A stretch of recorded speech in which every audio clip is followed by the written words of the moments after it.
Cápsulas de la gracia de Dios. Pequeñas dosis de la palabra para un espíritu con perspectiva de eternidad. La palabra de Dios permanece para siempre. Bien, nos encontramos en la última sección de 1 de Pedro 1. Les manifiesto de nuevo cuán profundamente he sido ayudada tanto en revelación para mi propio corazón como mi necesidad de la gracia, como en el crecimiento de mi confianza en la belleza del plan redentor de Dios en 1 de Pedro.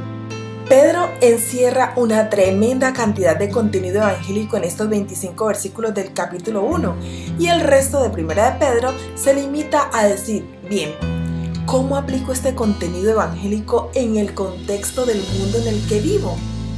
Y Pedro es muy exhaustivo en sus aplicaciones, como veremos. Por lo tanto, hablaremos de la permanencia de la palabra de Dios.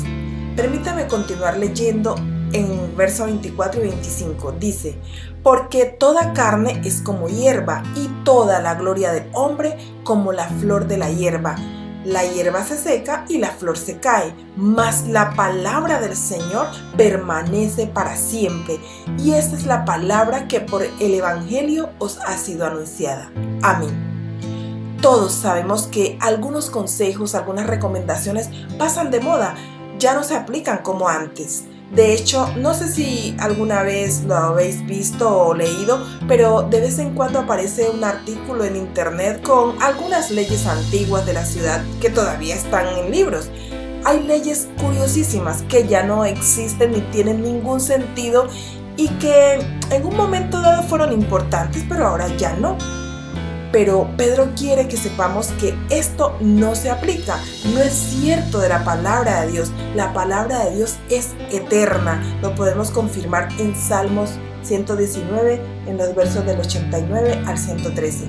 Ahora, eso no solo significa que durará para siempre. Isaías 48 dice, sécase la hierba, marchítase la flor, mas la palabra del Dios nuestro permanece para siempre. Amén. Significa que nunca se desvanece, nunca está desactualizada, nunca es imprudente, es inmutable. Es permanente, no cesa y nunca cesará de ser la expresión perfecta del pensamiento de Dios. Porque el cielo y la tierra pasarán, pero mis palabras no pasarán, dijo el Señor Jesús en Mateo 24:35. Entre otras razones, justamente porque no pasa, la palabra de Dios es la verdad. La palabra de Dios tendrá tanta sabiduría salvadora, transformadora y guiadora en el futuro como cuando fue escrita por primera vez. Pero hay algo más. Si la palabra de Dios se aplica a cada entorno cultural de generación en generación, entonces lo que Pedro está celebrando no es solo su eternidad, sino su universalidad.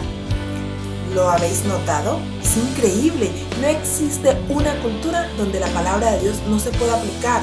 Nuestra historia, nuestras luchas son vividas por todas las personas en diferentes culturas, diferentes religiones, diferentes etnias, porque finalmente, en el fondo, por nuestra naturaleza pecaminosa, todos somos iguales y todos necesitamos lo mismo, un Salvador.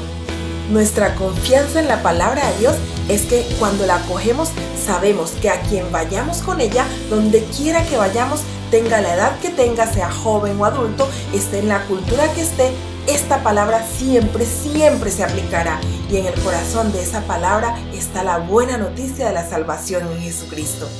Amados, la palabra de Dios es eterna, nunca será anticuada, está vigente para hoy, es universal, nunca habrá nadie en una situación cultural que no necesite el Evangelio Redentor.